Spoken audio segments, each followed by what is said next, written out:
Today I will show you a film from 2002 titled The Transporter. Spoilers ahead. Watch out and take care. Frank is a former ex-special operations soldier who now works as a highly skilled transporter. In one of his jobs, he is hired as a getaway driver for a bank robbery. While they get into the car and load the loot, he changes the license plate number and notices that there are 4 of them. He says that his first rule is to never change the deal, so fourth will need to take a walk. With a gun to his head, he is commanded to change the deal and drive, but Frank clarifies that they will not make it to the gas station with extra weight of the 4th passenger, based on his precisely planned getaway. He mentions that extra weight won't allow them to outmaneuver the cops, which increases the chance of being caught. As the situation gets more heated, he refuses to drive until they get rid of one of them, which the leader does, pushing the poor guy out of the car so Frank can finally start driving and get them to location. Frank finally can show what he's capable of. His reaction time, calm attitude and perfectly planned route, manage cops look like fools. While driving like there is no tomorrow, one of the robbers feels sick and Frank asks him to take some fresh air since the leather seats have been conditioned recently. They continue their journey and everything is according to the plan, but unfortunately, they get trapped when a garbage truck blocks their way. Not a big deal for Frank since he makes a burnout and manages to escape by jumping on the back of a trailer. At the destination, Frank receives more money than agreed and is asked to drive them to Avignon, but Frank refuses on the basis of the first rule, changes the license plate number and leaves. At home, Frank is making a drink when his attention is attracted by the news of robbers, who got caught on the way to Avignon by their poor driving. While watching the news, a local police inspector, Tarconi, has come to ask him questions about his car. He says that black BMW, with 0 and 6 in the license plate, was used as a getaway car, driven by a highly skilled driver, but Frank has no clue about it. Since the inspector didn't find anything extraordinary, he leaves to check other suspected cars. Shortly after, Frank receives a business call and meets to get further details of his next job. He asks for exact dimensions and weight of the bag, but stops the man who wants to clarify to whom the package will be delivered. Frank reveals his second rule: no names. The next day, the bag is loaded into Frank's car and he is on the way to destination, but is forced to stop to replace the flat tire. After opening the trunk, he realizes that he's transporting a human being, but does nothing about it, changes the tire and gets back on the road. After the pit stop, he decides to violate his third rule, to never open a package, in order to give something to drink to a person in his trunk. He discovers a young lady, all tied up and scared, lets her drink and puts her back. After countless bangs in the car's back, he makes another stop because she has to meet her natural needs. Frank ties her up so she couldn't escape, but she tries her luck anyway, however, without success. They both are greeted by 2 policemen, but Frank uses his fighting skills and solves the problem, knocking them unconscious. As promised, Frank delivers the package. Bettencourt asks him if he has looked in it since he's late, but Frank denies, calling one of his rules, never open the package. He just ran into small problems. Bettencourt likes him. He closes the deal and before Frank's leaving, offers him another job, to transport the briefcase. Frank's happy about the proposal and agrees. On his way to the new destination, he stops for a quick meal and decides to give drink to left cops in his trunk when suddenly, the hidden bomb in the briefcase explodes. Out for vengeance, he returns to Bettencourt's villa where he wounds and kills several of his henchmen. Then he steals a car and drives away. On his way home, he notices the lady in the back of the car, angrily stopping, and throwing her outside. He reconsiders his decision by returning back and throwing her in an already well-known place for her. At home, he learns from her that he's enraged very bad people and is in really deep shit. He doesn't want to hear more, so he unties her, makes her dinner and goes to bed. While he's sleeping, Lai digs up his personal things and finds photos and evidence of his past. She thinks that she is safe with him and stays at his place. At the same time, Bettencourt visits one of his survived men in the hospital in order to clarify who attacked his house. After discovering that Frank is alive, he kills the man so he couldn't tell anything to the police. The next day, Lai greets Frank with coffee and tea as she doesn't know what he prefers. But the only thing he prefers is quiet in the mornings. Also, his morning routine is interrupted by Tarconi, who is welcomed in for a coffee and Lai introduces her as Frank's new cook. He starts asking Frank about his car and shows his license plate, but Frank acts clueless, replying that the car was stolen and Lai supports his alibi by telling that she picked him up on a dark road.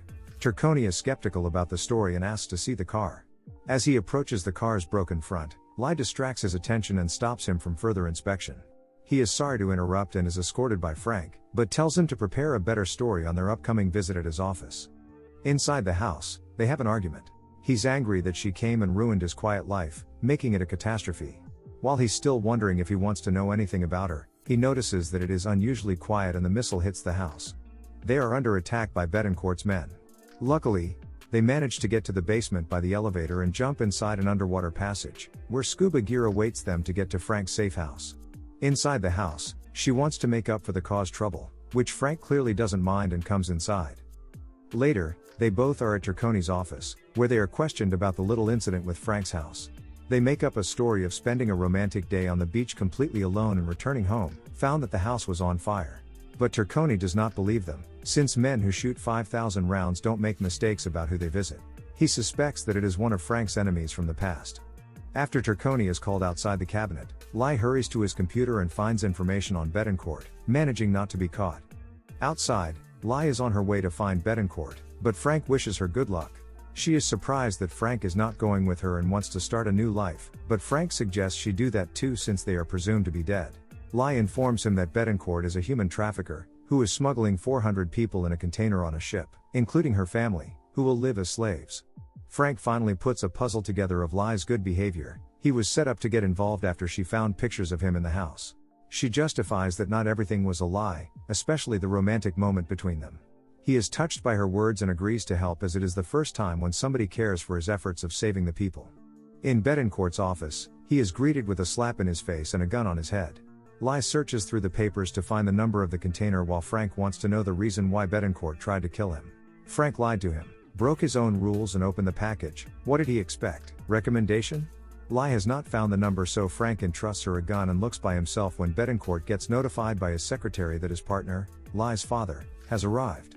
Frank is shocked because her father was meant to be in a container, but she brushes it aside, telling that there were 400 other people in the container. Mr. Kwai, together with his henchmen, arrive at the office and command her to drop the gun in exchange for Frank's life, which she does. About to get rid of Frank, Bettencourt gets notified that police have arrived and are coming upstairs, so Frank gets knocked to the ground. As they arrive, Bettencourt accuses Frank of using Lai to blackmail them, pressing charges on kidnapping, extortion and assault. Frank wakes up, locked up in a cell.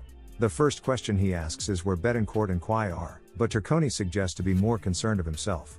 Frank finally agrees and tells about smuggling people in containers for enslavement. He will start an investigation, but Frank claims that they do not have that much time. Tarconi wonders how fast Frank could solve this and is impressed that it is possible in less than 12 hours, so they come up with a new plan. Frank uses Tarconi as his faux hostage to escape the police station. He drives to the harbor with Tarconi in his trunk, and leaves him to continue his way by boat to the docks in Marseille, where containers are loaded onto the trucks. With the help of a stethoscope, he is searching for people in containers, but is spotted by Bettencourt's men and himself, who knocks him on the ground and leaves for his men. But Frank is just getting started, eliminating them one by one. Few kicks on the left and the right, and Frank is proceeding his chase. Due to lack of time, he fails to stop the trucks but manages to jump on one of them. The driver sees him and tries to get rid of him, but Frank changes his route and uses a bus. At the bus park, Bettencourt's men are showing up like devil-may-care, flanking him inside a bus. But Frank always has a plan. He continues his fighting session by showing them unseen moves he got. On his way out, he gets slapped again. This time, the man is a bit bigger than he is. While being busy, more henchmen arrive to finally get the things done, but Frank overturns a can of oil and soaks himself in it, using it as his advantage. He gets pedals from a bicycle and finishes them all off with impressive spins, but unfortunately, more men arrive and start shooting. He uses one of the guys as a shield and escapes by jumping out of the window in the water. Afterwards, he steals an old car to go after the trucks, but the car breaks down at the wrong time. Frustrated, he notices a crop duster and makes up a new plan, chasing the plane and kindly asking the farmer to help him. From the plane, he parachutes on one of the trucks and gets into the cabin. Driver learns that revenge is a dish, best served cold. While Kwai is trying to shoot him down, Bettencourt surprises him and the fighting ensues. They both struggle and change in some kicks and attacks, but Bettencourt uses the truck's handbrake, throwing Frank out the window. Somehow, Frank is still alive and is under the truck. He climbs up the trailer, jumps in the cabin through the windshield and finally throws him out of the truck. After that, Frank parks the truck and gets surprised by Kwai, who forces him get off and march to the cliff's edge. As he's waiting to see it coming, Kwai is shot by his daughter. When Tarconi arrives, he's impressed how fast Frank solved this. He underestimated him. Lai opens the container doors, welcoming all of the people outside. The end. Thank you for watching. Subscribe if you'd like to see more videos like this.